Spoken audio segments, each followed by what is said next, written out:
UP Congress के वरिष्ठ प्रवक्ता मनीष इंदवी ने वेस्टर्न रोड स्थित तिलक हॉल कांग्रेस कार्यालय में प्रेस कॉन्फ्रेंस कर योगी सरकार पर तीखा हमला बोला। उन्होंने सरकार की नीतियों की आलोचना करते हुए कहा कि बीते 8 सालों में उत्तर प्रदेश के युवा, किसान और आम जनता ठगी गई है। सरकार सिर्फ प्रचार में व्यस्त रही, लेकिन जमीनी हालात बदतर होते गए हैं। इंदवी ने रोजगारी, किसानों की समस्या, महंगाई और भ्रष्टाचार जैसे मुद्दों को उठाते हुए कहा कि सरकार ने वादे और हकीकत में जमीन आसमान का फर्क है। उन्होंने दावा किया कि यूपी में रोजगार के अवसर घटे हैं, किसान अपनी उपज के सही दाम के लिए संघर्ष कर रहे हैं और महंगाई ने आम आदमी की कमर तोड़ दी है। उन्होंने कहा कि सरकार अपराध मुक्त प्रदेश का दावा करती है, लेकिन एनसीआरबी के आंकड़े बताते हैं कि महिलाओं के खिलाफ अपराधों में वृद्धि हुई है। उन्होंने यह भी आरोप लगाया कि यूपी में स्वास्थ्य और शिक्षा की स्थिति चिंताजनक बनी हुई है। योगी सरकार सिर्फ इवेंट मैनेजमेंट में लगी रही, लेकिन प्रदेश की जनता बदलाव चाहती है। इंदवी ने कहा, उन्होंने जनता से अपील की कि वे आगामी चुनाव में सच को पहचाने और सत्ताधारी दल को जवाब दें। भाजपा जहां उपलब्धियां गिना रही है, वहीं पर आपने नाकामी उजागर करी है। किस लिए विश्वासता थी और किस तरीके की नाकामी आपने उजागर की? इनके 8 साल के कुशासन के 8 सवाल हम उठा रहे हैं और 8 सवाल मैं आपके समक्ष उठा दे रहा हूं जो हमने उठाए हैं। योगी जी, प्रदेश के युवाओं का भविष्य अंधकारमय क्यों है? मुख्यमंत्री जी, आप बताएं कि किसान मजदूर इतना बदहाल क्यों है?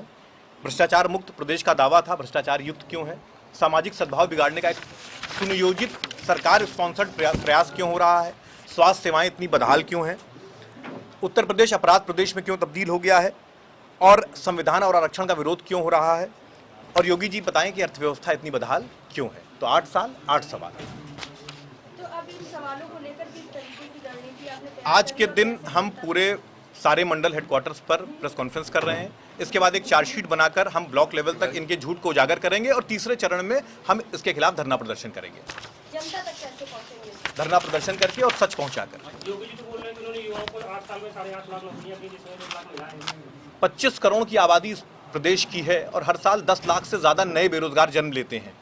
तो आप ये मानकर चलिए कि 8 साल में 80 लाख से ऊपर तो बेरोजगार हो गए। नौकरी आपने कितनी दी? 7.5 लाख, 8 लाख, तो बाकी कहाँ गए?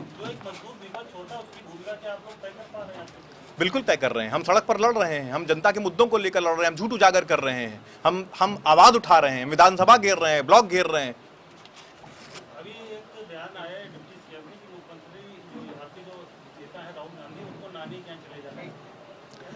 देखिए, ये राजनीतिक सुचिता को इन लोगों ने बहुत गिरा दिया है और ये बहुत घटिया बयान है। कभी भी व्यक्तिगत टिप्पणियां नहीं रही भारतीय राजनीति में। आप नीतियों पर लड़ाई करिए। मैं यहाँ पर लेकर आया हूँ, मैं मुख्यमंत्री जी पर कोई भी व्यक्तिगत टिप्पणी नहीं कर रहा हूँ कि वो ऐसे हैं वैसे हैं। मैं तो तमाम बातें कह सकता हूं उनके लिए, लेकिन मैं नहीं कहूंगा क्योंकि वो हमारा चरित्र नहीं है। हमारा एक गौरवशाली इतिहास कांग्रेस का रहा है। हम नीतियों पर सवाल उठाएंगे, हम सवाल उठाएंगे आपके कार्यप्रणाली पर, हम सवाल उठाएंगे आपकी नाकामी पर। हम आप पर व्यक्तिगत टिप्पणी नहीं करेंगे। और अगर आप राहुल जी पर बार बार टिप्पणी कर रहे हैं तो ये दिखा रहा है कि आप उनसे कितना भयभीत हैं और कितना घबराए हुए हैं। चुनाव आसानी होती है बीजेपी को जीतना में, ये कहना है। उनका कहना है कि राहुल गांधी अगर चुनाव की कैंपेनिंग करते हैं तो वो फेवर में हमारे होता है। देखिए, वो तो उनको इस बार पता ही चल गया कि किस तरीके से राहुल गांधी के चुनाव प्रचार करने से वो लक्ष्य तक नहीं पहुंच पाए। इस बात को समझिए कि किस तरीके से संवैधानिक संस्थाओं का दुरुपयोग ये कर रहे हैं और सिस्टम पर हावी हैं। इनका झूठ अब चरम पर है और अब खत्म होगा।